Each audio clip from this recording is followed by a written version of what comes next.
Selamat siang untuk kita semua. Perkenalkan saya Helvinda Helena, NIM M1D320003 dari Prodi Teknik Geofisika 2020. Di sini saya akan melakukan ujian elektronika dan instrumentasi.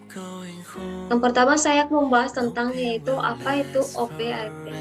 Operation Amplifier atau OPAMP adalah suatu penguat berpenguatan tinggi yang terintegrasi dalam sebuah chip IC yang memiliki dua input inverting dan non-inverting dengan sebuah terminal output, di mana rangkaian umpan balik dapat ditambahkan untuk mengendalikan karakteristik tanggapan keseluruhan pada operational amplifier. Pada dasarnya, operational amplifier merupakan suatu penguat diferensial yang memiliki dua input dan satu output. OPAMP ini digunakan untuk membentuk fungsi-fungsi linear yang bermacam-macam atau dapat juga digunakan untuk operasi-operasi tak linear dan seringkali disebut sebagai rangkaian terpadu linear dasar. Penguat operation merupakan komponen elektronika analog yang berfungsi sebagai amplifier multiguna dalam bentuk IC dan memiliki simbol sebagai berikut. Nah, kita bisa melihat simbol pada PPT. Kita bisa melihat yaitu mana sumbu positif dan sumbu negatif. Yaitu sumbu positif yaitu VP, sumbu negatif yaitu VN. Yang dimana V0 sama dengan A dikali VP dikurang VN. Selanjutkan yaitu prinsip kerja sebuah operation amplifier adalah membandingkan nilai kedua input inverting dan non-inverting. Apabila kedua input bernilai sama, maka output OPAMP tidak ada atau nol. Dan apabila terdapat perbedaan nilai input keduanya, maka output OPAMP akan memberikan tegangan output. Operation amplifier dibuat dari penguat diferensial dengan dua input. Mode operasi dari sebuah operation amplifier dapat diset dalam beberapa mode penguat sebagai berikut, yaitu satu mode loop terbuka, yang kedua yaitu mode loop tertutup, yang ketiga yaitu mode penguat terkendali, dan yang keempat yang terakhir yaitu mode penguat satu. Kemudian kita akan berlangsung kepada pembahasan yang kedua, yaitu rangkaian pembagi tegangan. Yang dimana rangkaian pembagi tegangan atau voltage divider adalah sebuah rangkaian elektronik sederhana yang berubah tegangan besar ke tegangan yang lebih kecil.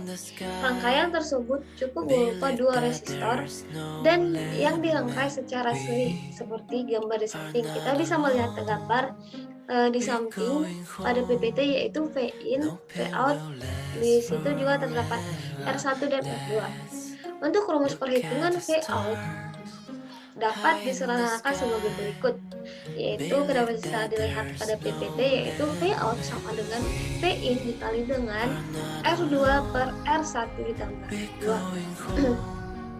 Kemudian kita lanjut ke pembahasan yang ketiga, yaitu rangkaian pembagian arus. Rangkaian pembagian arus walaupun jarang kita jumpai pada aplikasi elektronika, tetapi penting untuk diketahui. Rangkaian pembagi arus ini penting untuk dipahami, terutama untuk pemasangan alat ukur arus atau ampermeter secara paralel dan pembagian arus pada beban yang lebih dari satu. Konsep dasar pembagi arus adalah menggunakan dua buah resistor yang salah satu kakinya dihubungkan menjadi satu ke sumber arus dan kedua kaki yang lain dihubungkan ke beban yang berbeda.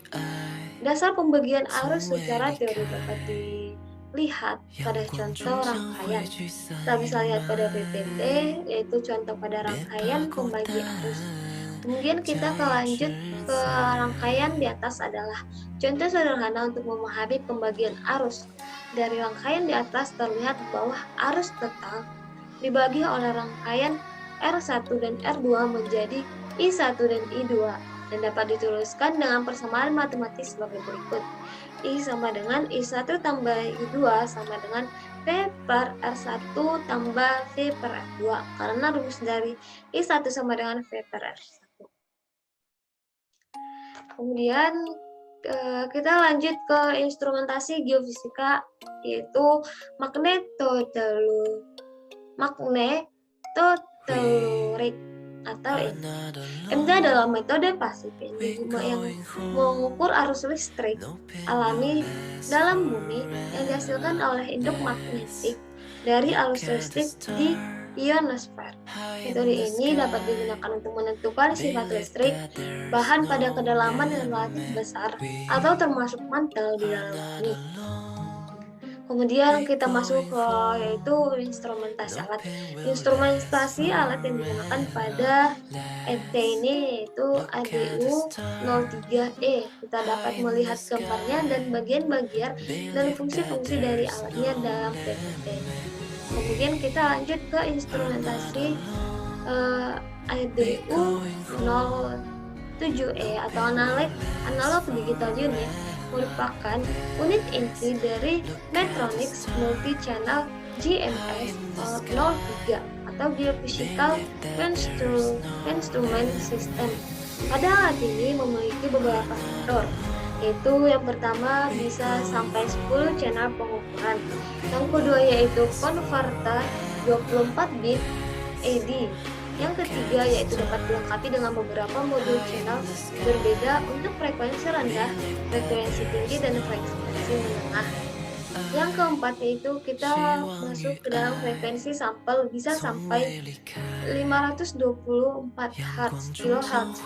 Yang kelima yaitu deteksi otomatis dari hardware built-in atau plug and play, diakses menggunakan LIN atau WLAN. Yang keenam yaitu konfigurasi otomatis atau manual pada pengukuran maupun pemfilteran. Yang ketujuh yaitu uji atau tes mandiri alat secara otomatis. Yang kedelapan yaitu penyimpanan data pada flash drive internal atau USA external pendrive.